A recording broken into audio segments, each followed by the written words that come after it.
Hey guys, Stephen here from the Live Play podcast. Welcome to the show. That's not how you say it. Hey guys, welcome to the Live Play podcast. I'm your host Stephen Kizza, and on today's show we have Louis Pearson. Pearson. I was going to get it right. From founder of Oly Clothing, and today we're going to catch up on our original podcast we did 4 years ago. 4 years ago. 4 years ago. So, Louis, welcome back to this show, a new show, but this show, which is from the Live Play, which is FSM.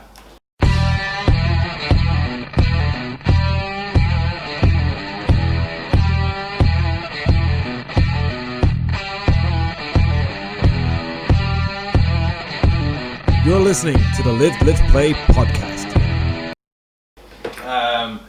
So let's just go back. I'm gonna actually drop in a bit, like a minute of the original show. Don't do it. The background was hilarious. That I had like chalkboard walls. I was trying to be barbell shrug at the time. Whenever I seen the gap in the market for like a clothing company, especially in Northern Ireland and Ireland, and then with the initial idea, if it could be viable to move over to mainland, would be pretty cool, and I just wanted to kind of put my own creative streak into clothing and see where I could take it, because like there's nothing to lose really, you know. So and there's but you came. I remember I seen you on Irish CrossFitters promoting this new clothing brand. And I was like, listen, I'm doing a podcast, would you come down? I'd love to see you from starting out to where you plan to go and see how things go. And you came down. I remember it was like, I think you had like 6 or 7 t-shirts in a bag. In a bag. And we did a workout, and Stephen was there, and it was cool. And the one thing that I liked about your show in particular, and I listened to it as I listened to the car on the way up, was you had a vision in your head. I don't know if it was a clear vision, but you had a drive to go, this is what I want to do. I'm pretty confident in what I'm going to do. Mm-hmm. And you mightn't have articulated it as comfortable as you would now. Yeah. But for someone that had just a handful of t-shirts to where you are now, I think that's an amazing feat. And I remember you started off doing one competition, which was the Stevens competition, Revolution. Yeah. And then you were at I think it was either the Celtic series and then Filthy, and then just seeing it grow, and you got into Europe. So just like I love seeing the progression of people in business who start off with, like, literally start from scratch and build, and it's a hard process and it's a slog. But for you, 4 years, like, you're sitting here with your feet up, more casual, you know what I mean? How's that journey been? Like, what's happened? How's it been? I'm allowed to swear on the show as well, by the way. I'm not polished, like. Bro, it's probably been the most hardest, rewarding, self-gratifying, self-learning process I've ever experienced, I've ever done. Yeah. Like you said, at that time whenever we went down to see you, like, Oly Clothing was those 6 t-shirts in the bag, and I remember I was like saying to Stephen, I was like, I'm gonna have to give Steve a t-shirt here, and I was like, fuck, do we even have a medium? I was like, Steve, can you take a large? You know, what colour do you want? I was like, I hope he doesn't take the one I like, and like that. But that's how like kind of raw it was at the time.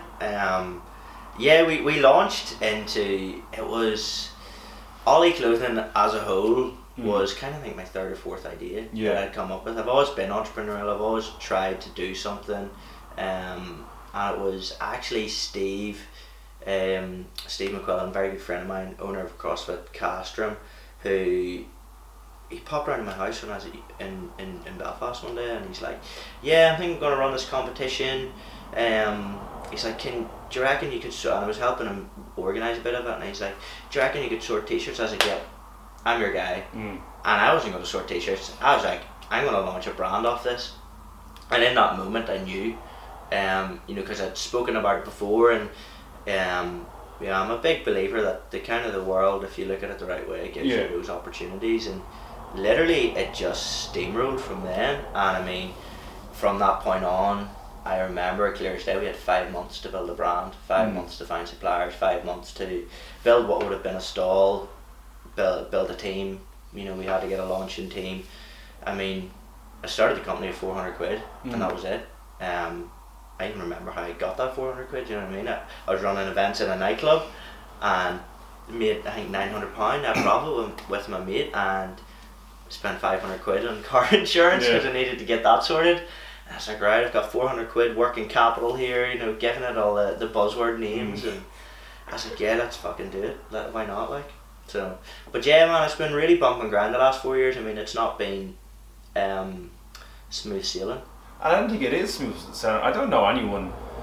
Like, I know when people look at, like, they look at the video of like how a company went from nothing to something and they're millionaires, and it's like, yeah, but like there's. You know what? Only see the, like, if you follow Instagram, you only see the fun side. Reel. Oh, look at it! Look, they're always doing amazing, but they never see the late hours, the failed delivery, or like the membership for us, like the membership that didn't come in, or the accounts that got cancelled and stuff like that.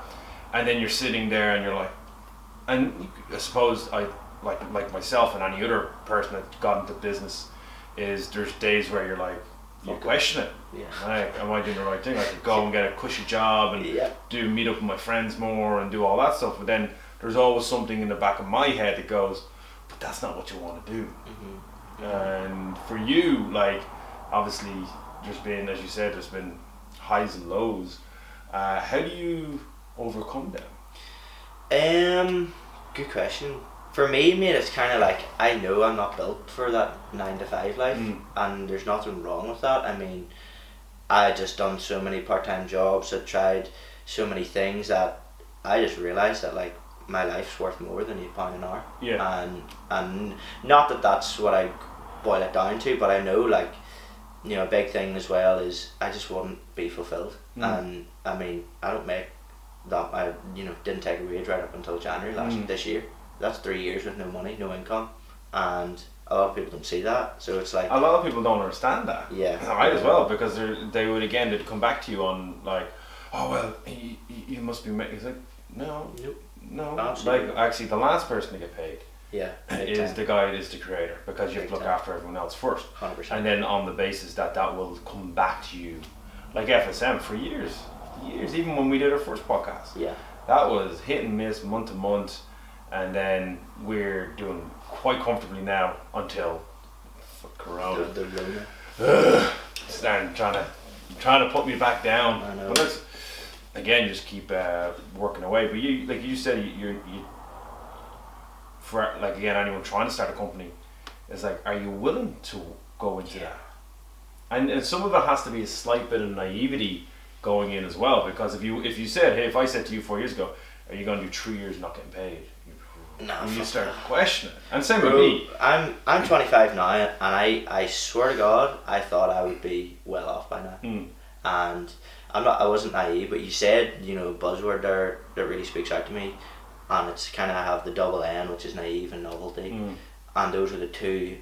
They're almost the biggest strengths that you will have in starting a business, because it's the novelty of it's still fun, and the naivety of you don't really know what it's going to take, but if you just have this like undying desire to push forward and to keep making it happen, and you don't even see all the, well, you do, like you go through some really bad times, but like it's, if you've got that desire to push through, it's like, I've never been stunted. There has been times where I've been like, fuck, am I doing the right thing? Yeah. And you see other guys, and it's always like I'm a really bad person for self-comparison. It's a good thing of mine, and it's a bad thing, because if I look at someone and they've got success and I think I can beat them, I'll be like, I'll have a go at that. But then likewise, if there's someone doing really well, I'm like, oh, they've been here 3 years, they're doing way better than us, blah blah blah, and that's just a part of it. But I think it's like you got to really latch into like why you're doing what you're doing. Well, that's it. That's a very strong point. You do see people, like I've seen like a ton of clothing companies open up since we spoke. and then are no longer in existence. Big time. And then I've seen some that are doing well. Well, on the outside looks like they're doing well. Yeah. But then same with gyms. We see gyms pop up, we see gyms close. We've been now 7 years strong. We've grown every year, strength to strength. We had our best year last year. Yeah. Predicted to have our best year this year, obviously with stuff going on. But what's happening to me now is that I have to literally I have to go right and figure out how do we keep moving. So I have to change up a lot of what I do, how I do, and I have to go back onto the floor and do a little bit more, because the only other option for me as a business owner is shut the doors, go with the crowd, and then be the guy that, I had a gym. Yeah. And then I'm working in a miserable job that I don't, and it might be a miserable job for someone, but for me, it'd be meaningless, because I've never ever wanted to, like yourself, just go and work. It has to be fulfilling. Yeah. It has to be challenging, and if I'm not challenged, I get bored. But mate, it's like, imagine you did go and start stacking shelves in Tesco's, and I'm not saying that in a bad way. I mean, it's like you've spent the last 7 years serving and helping and adding value to people. Imagine if that was suddenly taken away. I mean, that's more the reason you do it than for the money. Yeah.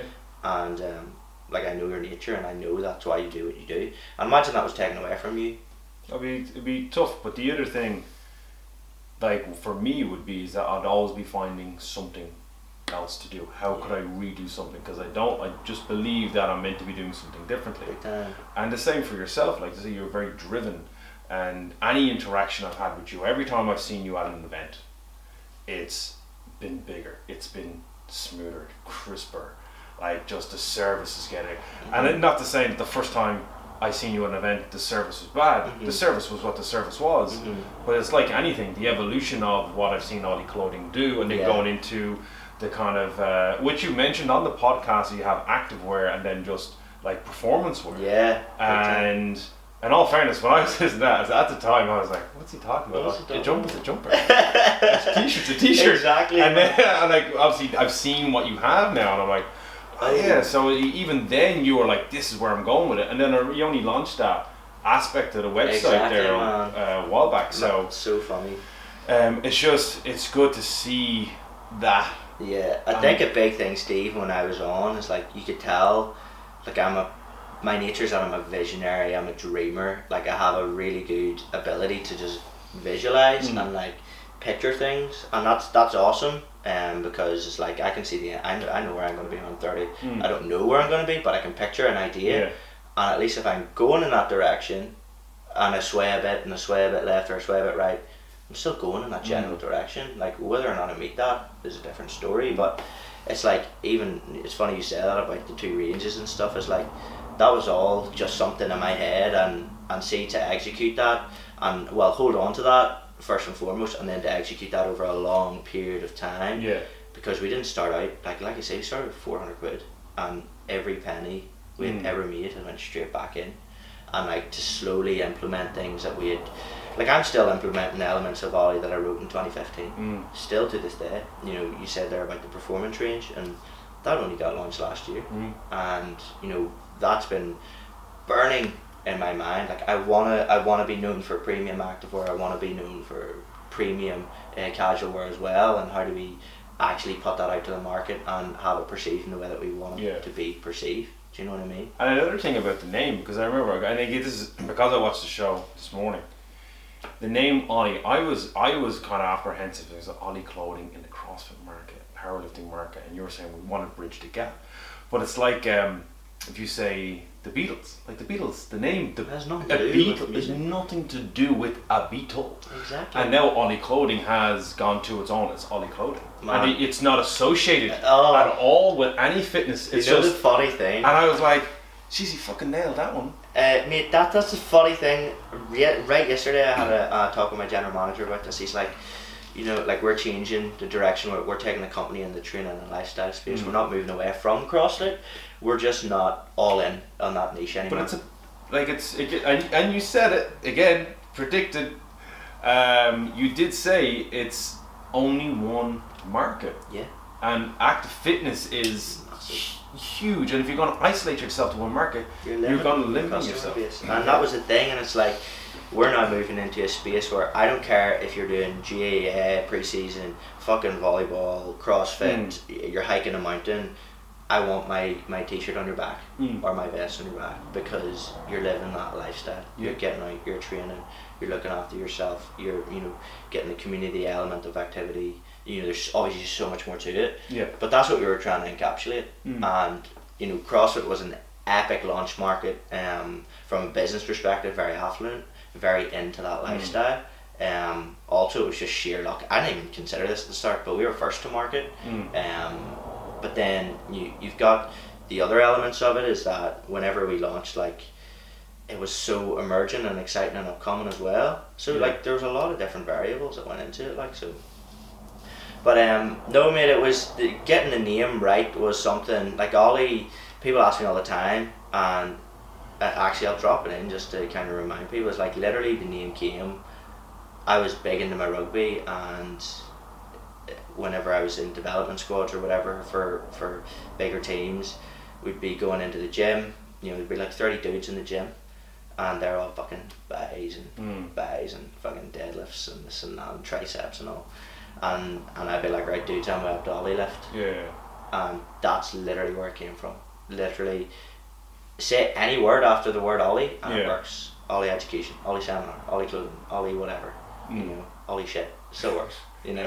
But the first name that came in my head was Oly Clothing. Yeah. And I was like, and like people, even the branding, I made this brand on Microsoft Word. Yeah.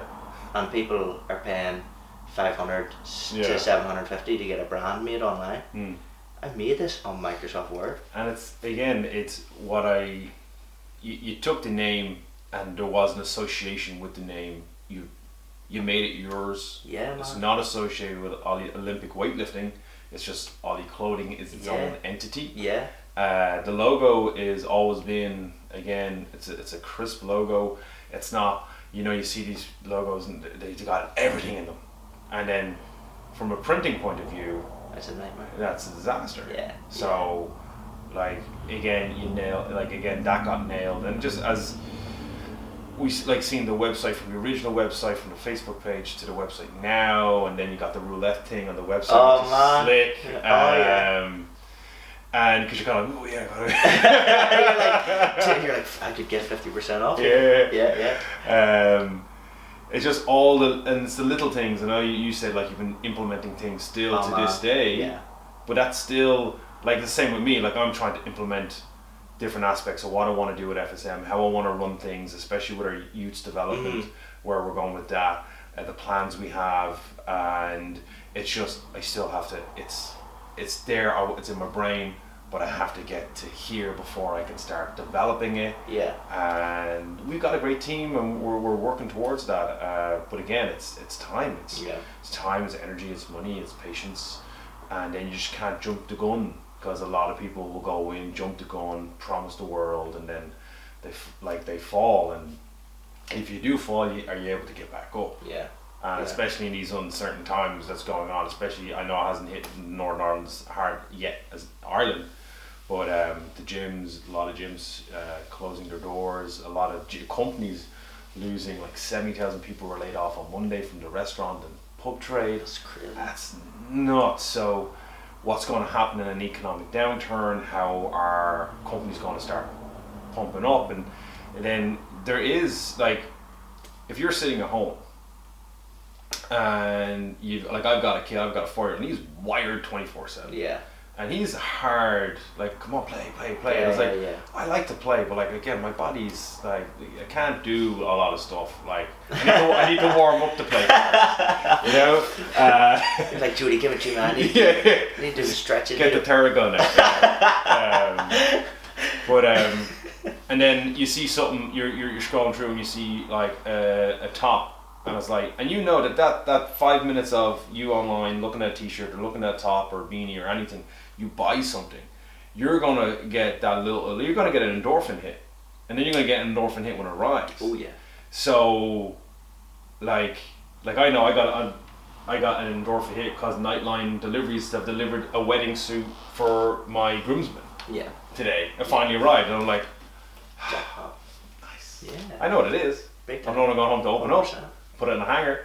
But that aspect of what you do, so you are providing that. It's not, and you're helping people in a way.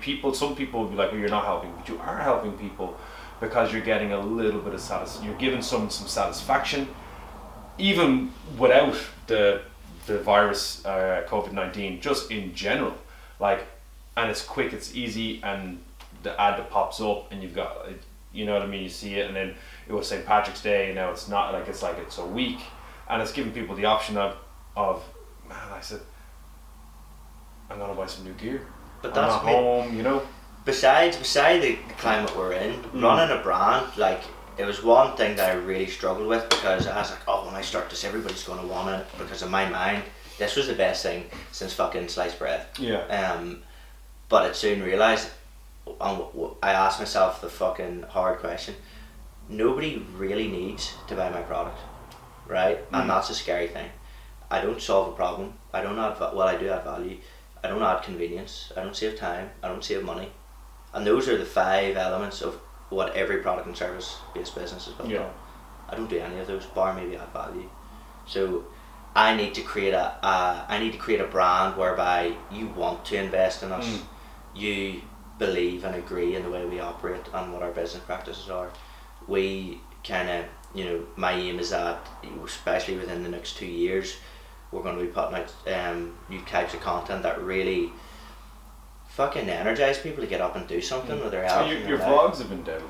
Oh man, but that's even another way we can add value. Like, we're putting up a vlog today, and man, even I was laughing at it, and I'm the one saying half the shit, and I was like, that sounds maybe a bit egotistical. Your one where you were releasing all the gear. Yes. You had to do a disclaimer. And I was like, what's he talking about? And then I seen it. I was like, so here's the new range, and a beep, beep, beep, beep, beep, beep. I was like, oh, and that was comedy gold. Like. But do you know what I mean? And like, whenever you're doing it, it's like, fuck, we're going to people are going to know what we're doing before we've launched it. And I was like, do you know what? Like, it's me, it's raw, it's real. Like, I have a big fucking mouth. But that's it. That's you. It's real. Yeah. It's not too polished, and I know sometimes you got to do the polished stuff, and I love the polish. I love the scene, like, you want it to look, everything looks really good. But when you get the raw stuff as well, and it's like we had one of our guys doing our kids video, and he was coughing so much in it, and I'm like, oh fuck, you have to put a disclaimer at the end of this video. So we had to stop the recording, put him on again.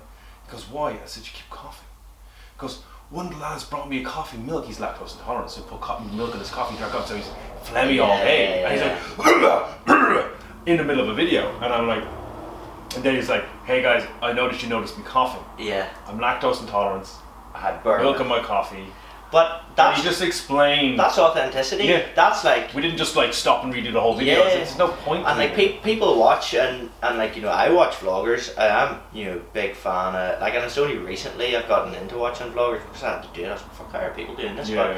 Not much Casey Neistat because he's too much gear. Exactly.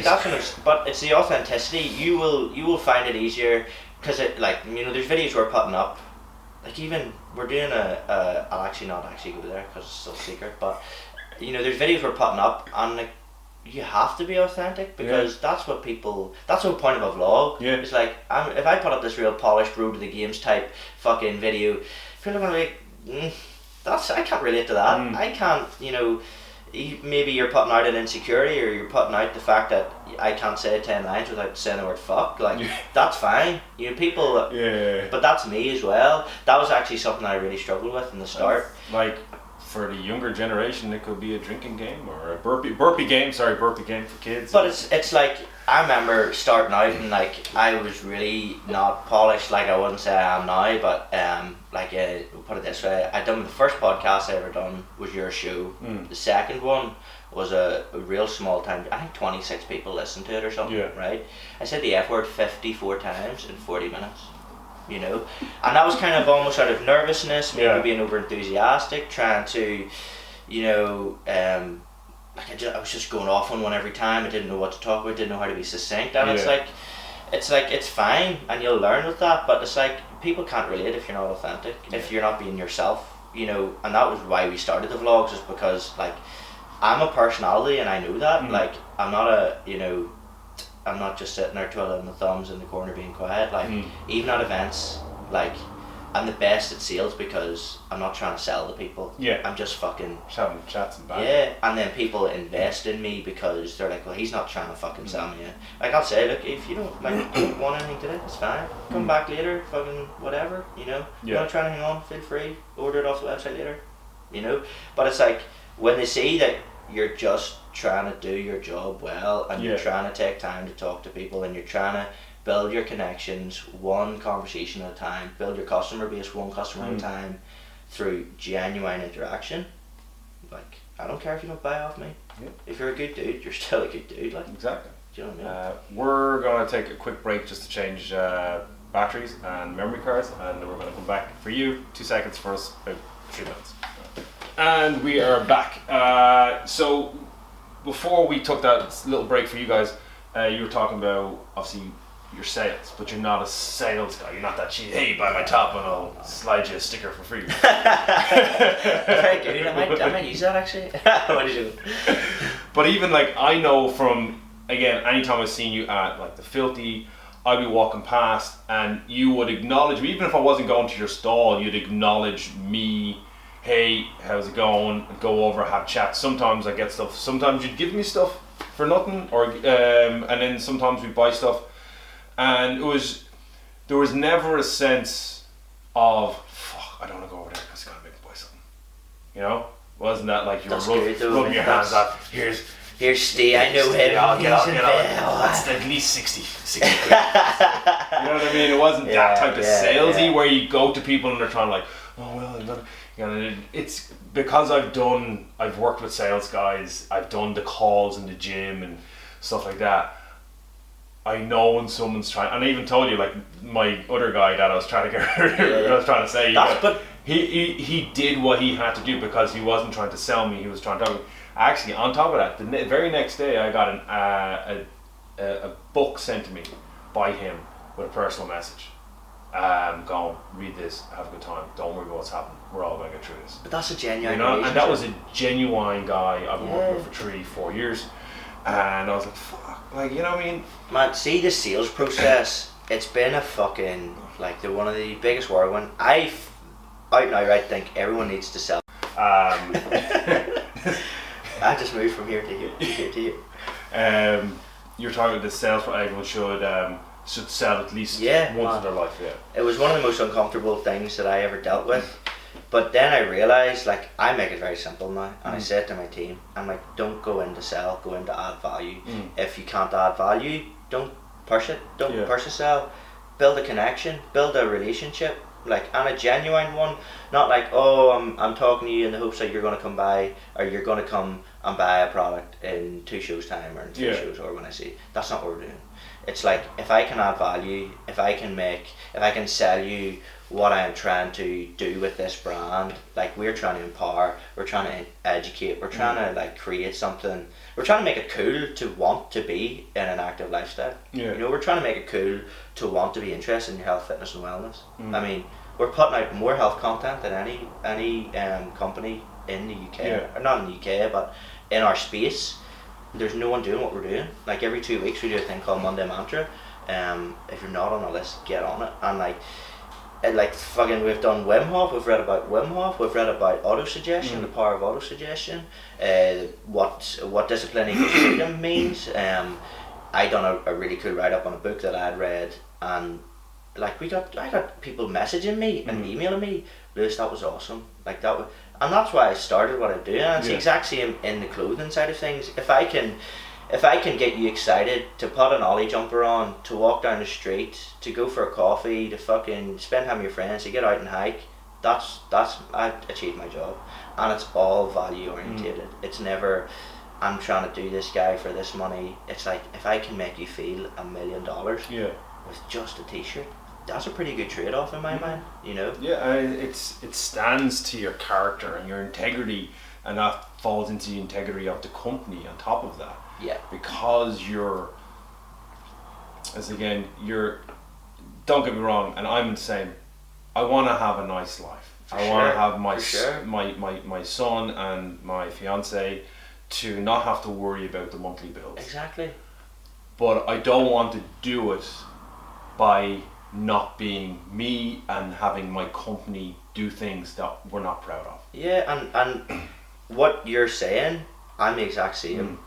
And how to get that is money, obviously, but the money generated to do that is a byproduct of delivering a product or service really fucking well. Yeah.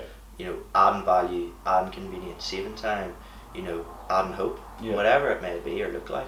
If you do that really well, the money will come. Yeah. But it's delivering this big ultimatum that ultimately gets that. Yeah. You know? Because at the end of this, like, obviously the life that we all have is, like, when I have grandkids, and or even my own son, or just anyone in general that comes to me, like, we get a lot of people that come to us for kids fitness and ask, like, how can we set up a kids program? How we? And I was like, if you're not passionate, it's not gonna work. It's not gonna work. Kids will see right through you. Adults is easier. Kids will spot it, and it won't work. It won't develop, and then you have to give it time if you're willing to give it time.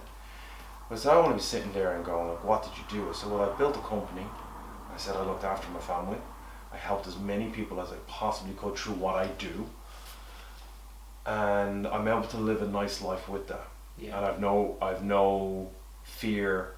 I can't please everyone, but I've no fear that the people that are closest to me are happy with how I conducted myself over the next 20, 30, 40 years of my life. That to me is FSM. That to me is everything that I'm trying to do. And again, like what you're saying is, you're trying to, if you do everything and you're helping as many people as possible, it will come back to you in your business, which is coming back to Oly, coming back to what I do. And then as that grows, like you're doing vlogs, and as you said, Monday Mantra, I must check, is that an email thing? Yeah. I must check that out. I will put the link in the show notes so people can like sign up to it. Big time. But that whole aspect of, you're not just trying to sell t-shirts, you're providing a huge service for people. Like, I love watching your road to the games things. I love Army's half foreign, half Cork accent. So funny. It's brilliant, and it's showing again, like it's showing another aspect of being an athlete and the athlete life, and that's another flavour of the ice cream, bro. It's like we have an opportunity to showcase a sport. A part of our brand is CrossFit, and to showcase a sport that is still in its infant stage of being a professional sport. Athletes are working just as much as professional athletes for very little gain. And whenever we sat down to write to direct and produce that show, we were like, what do we want to achieve here? And I was like, I want this to be so fucking raw that, because everybody starts CrossFit, it's like, fuck, I could go to the games, you know. For years I thought I was going to go to regionals, you know, and like, maybe I have a big fucking ego, or I'm a competitor. But you were young enough. When I started CrossFit, actually, when I started CrossFit, I couldn't have gone to the games because there's an open invitation to go. You just have to turn up. But like that was the thing. We were like, we want to show people just how hard these guys work, just how hard it is to actually go to the games or go to regionals or commit to that, because it's so unglamorous. Yeah. It's in my opinion, the hardest sport on earth. Physically, mentally, I mean, because you have to be good at so many different things. Fucking right. But it's also made like for me, and this is the only reason I know this, is like, I'm now moving into a very good competitive period in my life within CrossFit. You know, post surgery, I'm healthy, I'm fit and healthy after 4 years of waiting on surgery and stuff, and I'm now getting very confident. But every Saturday and Sunday, I get to train with PD, Cara Hamilton, maybe Mickey Smith, all these games athletes, and Cara's fucking, she could be one. And I'm like realizing it's not being well rounded. They are well rounded. It's how much you're willing to hurt every fucking workout now, because they have the capacity to do 30 chest bars, to go into 20 of this, to do 10 of that. Yeah. And you know, I'm getting to that stage, and I'm realizing they're still beating me by like fucking a minute over 60 reps, and I'm like, where? And it just boils down to, they want to hurt more. They can like, I have a big inner bitch voice in my head. We all do. Yeah. And it's telling that voice to shut the fuck up. Well, I had that like after my injury, and I've always had it. when I slack in training, and then to rebuild it, because I know like are you going to suffer to get back to that fitness level?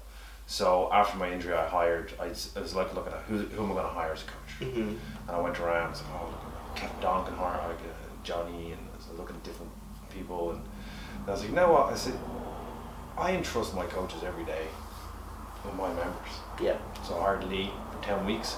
His job was just to rebuild my shoulder. I had no pull-ups, and I had 3 push-ups, I think, or 2.5. I physically couldn't do it. And you were a capable athlete before. And so 10 weeks later, I had 10 push-ups. I mean, getting 10 push-ups was like deadlifting 250. Yeah, that was my muscle-up moment. Yeah, like, yeah, I was yeah, like, yeah. oh my god. I started writing it on the gym PB. Members like, what are you doing? I said, trust me, this is a highlight This for is me. big. Then I got David, and we did the conditioning. He had me for 8 weeks for conditioning. And I was like, listen, you know me. Like, if it's 21:50 and 9 deadlift pull-up, I got it. Yeah. Anything outside of that, fucked. Yeah. I have to breathe. I can hold my breath for that long. You know? So then he built that, and like I said, honestly, you're the engine at this gym. Where's my fitness? He goes about 4. Yeah. If you're lucky. And at the end of 10 weeks, so where's my fitness? He goes about 6. Yeah. I was like, it's humbling. but it feels like I'm like, you know what I mean. But like you said, like for athletes, it's I've seen great Irish athletes go up against better athletes, and not even in CrossFit, in just general sport. And then you just see this, like, you alone, that person is amazing, and then you see them compete against someone else at a higher level. But mate, we're moving into a period now, and we're talking a lot about CrossFit here, but we're moving into a period now where 2 years ago there's maybe 20 dudes that were highly competitive, and you had those 3 or 4 that were at the top of that pile. Now you've got maybe 30 dudes that are highly competitive, and then another elite level step up of the PDs, the Jimmys, the Jimmy Heatons, Mickey Smiths, the Armies, and they're in a fucking class in their own. And it's like, it's only from them boys going fucking at each other for 4 or 5 years that level has come about. And like, Ireland's got this epic like micro ecosystem where everybody's so competitive, everybody knows each other, but there's a really, really healthy competitive spirit on the island, no matter what you say. I fully believe that. And like, I remember talking to Army as well. It was like pre-regionals, RIP regionals, pre-regionals 2018 maybe. Yeah. I was like, right, Army, I'm setting the scene here. You're fucking final 10 at regionals. You're Bjorn Carl Goodmanson to your right. You've got fucking Lucas Hopeberg to your left. What are you gonna do? He's like, I'm gonna chuck up and I'm gonna try to beat them. And I was like, he fucking believes that, and he does. And the same with PD, same with Jamie, same with Sam. They're like fucking upper echelon athletes now. But you shouldn't. I think I would probably be one of the people that used to say it, is that I always questioned, why can't Ireland produce the top brass? We just hadn't been at it long enough. Yeah, exactly. And now we're producing top brass athletes.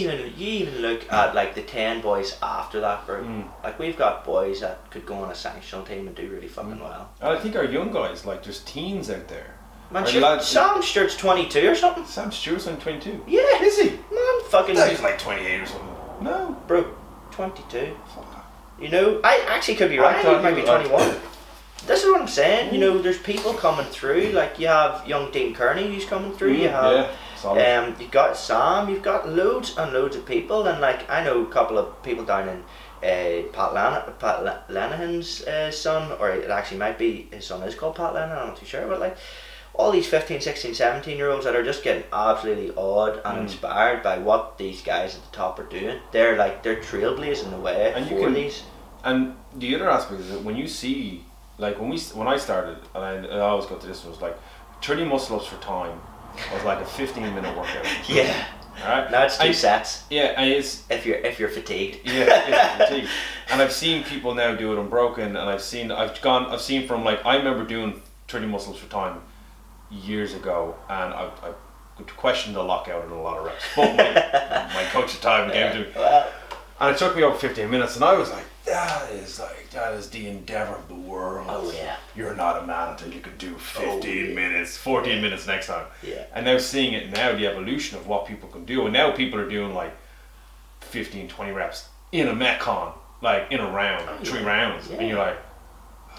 And do you know what this come from, mate? It's come from a bigger gene pool, more Yeah. people doing it. It's come from having those guys that are trailblazing and other dudes being like, I want that, and then, you know, one by one these like proper elite level athletes have now been formed. It's also the support that these athletes are getting. I mean, it's not glamorous, and like, you know, we try and help our athletes as best we can. But like, you know, we'll help them get the regionals financially, or we'll do t-shirts for them. Like, I'll not write them a check, but I'll say, look, I'll make these for free for you, and we'll sell them on your name, and you'll get every penny, and that's how we'll help them. And it's like more and more opportunities arise, more and more people will get into it. Yeah. You know, and that's a big thing. Is like the companies and the businesses have been a part of that, and like I actually got slated for saying that we were part of the journey for Mickey and Army last year, but we fucking were, you know, like we done the tops and we made that money, and small contribution, fucking minimal contribution in comparison to your partner who's dealing with your emotions, your coach who's dealing with your programming and is ultimately responsible, you know, and everyone outside of that, you know. But it's like, as more and more businesses, more and more brands, more and more companies come together to help these guys, imagine the caliber of athlete. Like PD could go to the games this summer and do really fucking well. Yeah. Because I'm seeing what he's doing every weekend. The man works like fuck. The man, it's just biblical, the level of training. And the same with Mick, same with Army. We see them every day, and it's just like, it's hard not to want to be a part. And yes, it's a small part, but it is. You said it's inspiring, and you are like, the one thing that I have noticed and I've watched is that since you've started sponsoring your athletes, you've always been there for your athletes. big time. And it doesn't matter if it's in a big way or small way, or if it was a t-shirt, or it doesn't matter what it is, it's something. Yeah. And then you're allowed to take credit for helping someone do better by looking out. And even if it's like, you're the guy that provides the t-shirts, but we have an hour chat and you got to let loose a lot of crap that's going on because you can't say it to your missus, or just in general, like you're worried about something, and then we do this for you, or you know what I mean. So if you're helping someone in any way, shape or form, I think you're there, man. And you're only there because you care. Because if you were in that for the money, man, there's very little value back in regards to, oh, I'm going to send that athlete, so I'm going to have every CrossFitter buying on the top. We don't even have an influencer model in our business. We don't have those guys in our team to make money. Yes, there's an element of marketing and association, but we don't have that as like an income stream. I don't even recognize it as that. But because it's just, I don't do it for that. Like I want to be a part of the journey because I see the work they're putting in. I want to be able to bring them opportunity. Like that's another thing. Like some of the sponsorships that our athletes have now are because I've rang up maybe a supplement company or an equipment company, and I've said, look, these dudes are doing this. I'll get them to put up a couple of posts and send a couple of quid worth of product. Is that something you'd be interested in? Yeah, no, you know, and like that's how Army got the Wade sponsorship, and I'm not taking credit for that, because if Army wasn't a good fit for them, they wouldn't have brought him on. But it's like, at least I could use my contact base to put him in that direction. Do you know what I mean? And that's what it's all about. It's helping, aiding. Like I won't be able to write them a check. I don't pay any of them. But it's like, if I can add value in that way. And again, you're doing what you can, because again, it's because there's a want to help as well. And yes, there always is a comeback to you in a positive way. But that's for everything. Yeah, I mean, there's an ROI. If you give money to charity, you have a sense of, look what I did. Yeah. And that's okay. And I tell people, you shouldn't be, you're on your own. And that's a thing as well that I struggle with. I think they're begrudgers. Yeah, and it's something that you have to be really true to yourself and understand that if I'm going to do this, am I okay with getting ridiculed? And that, like, I tell my team this as well. I do a thing called catastrophe theory. What's the worst that can happen? Well, if I do this and X happens, can I deal with that? Am I okay with that? And if it outweighs the good, outweighs the bad, fucking go for it. And it's like every single decision, high-end decision that has maybe a negative consequence, I'll always apply a catastrophe theory to it. And it's like, if and when the worst case scenario does happen, I'm prepared. I'm like, sweet, thought that would happen.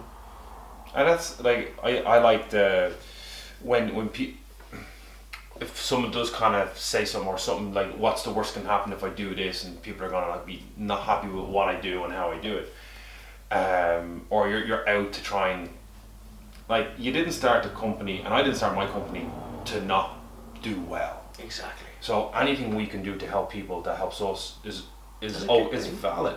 But then a lot of people don't understand, and I'm sure you've been in the same place, is that we've helped a lot of our members, and I've helped a lot of people that are not members of my gym out for free, for nothing. Yeah. And people don't know about it. I don't say names, I don't get tagged, I don't ask to be tagged.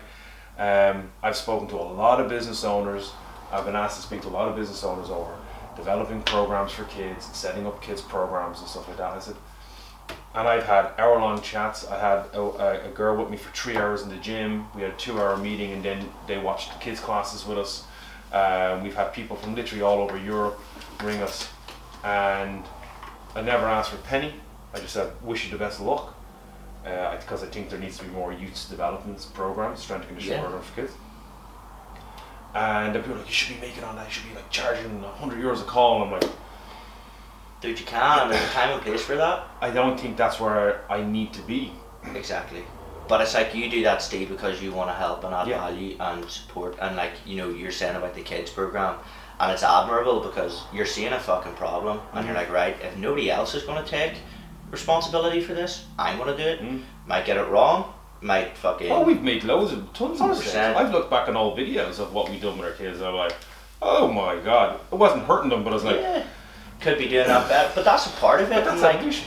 It's a big thing why I would say we both got into business was to do that, was to deliver on things. Like, you know, I started out, one of the reasons I started out, I was like, fucking, I don't like the way some people are running their brands. And I was like, listen, don't fucking talk about it, go out and do it. Do you know what I mean? Like, well, do something about it. A lot of people would like to sit here and just like give out about what other people are doing. Oh, I can't believe they're doing that. But then, are you going to go and change it? Are you going to try and make a difference? Don't give off about something.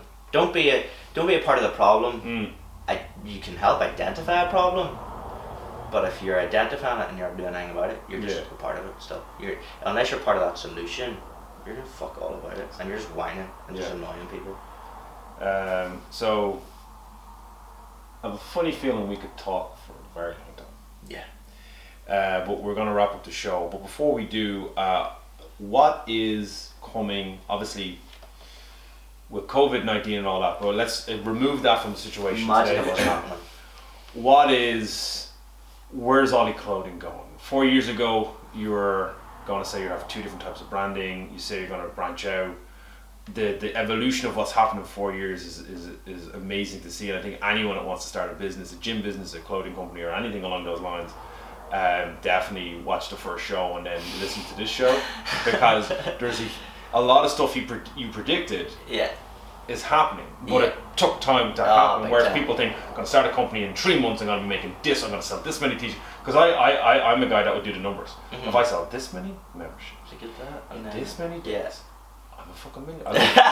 Colleen, all you have to do is make so much money every single day, sell 3 memberships every day for a year, and then hold that for a year, and then you're a millionaire. I was like, that sounds great. You're like B. Bruce, because I've listened to B. Bruce before, the Fit Body Bible, and I love it when people, the essence of business is that it's very, very simple in theory. Yes. But in practice, it's completely different. Yeah, sure. You can program some. I can give you the program to get you to the 200 kilo back squat. The work you have to put in effort, to get the there. execution, big time. But no, to answer your question, mate, we're on a big surge, so we've got a couple of people coming on board in the background, which is going to help us hopefully grow the way we want it. I'd say this year will probably be the first year that the true envisagement of what I thought Oly Clothing would look and feel like is going to actually materialise, which is really exciting. Our product and our range is hopefully going to go strength to strength. We're working with new teams in that as well. So we're going to continue to put out premium product at a good price and affordable price. But I think from a look and feel perspective, we're changing the way we communicate with our customer. Doing a lot more email based stuff. We're changing the content and the content look and feel, moving into training and lifestyle as a whole. We're going to continue to do. We're doing well. God forbid the games don't happen this year, but we've got the road to the games coming up.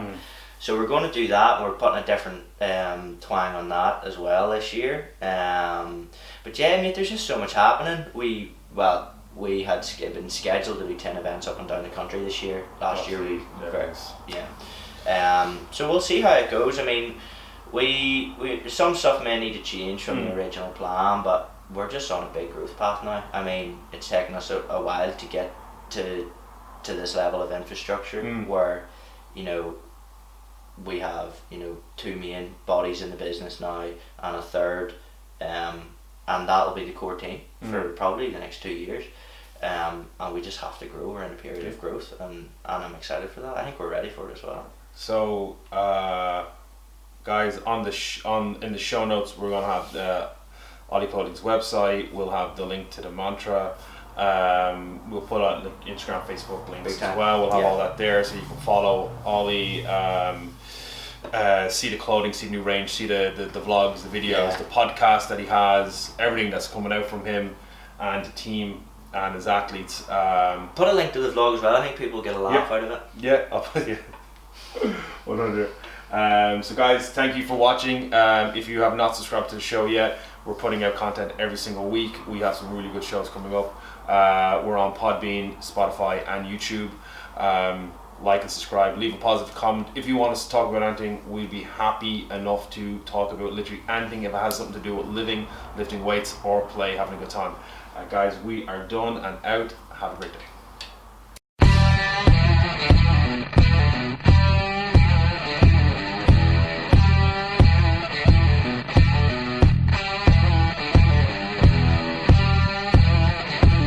You're listening to the Live, Lift, Play podcast.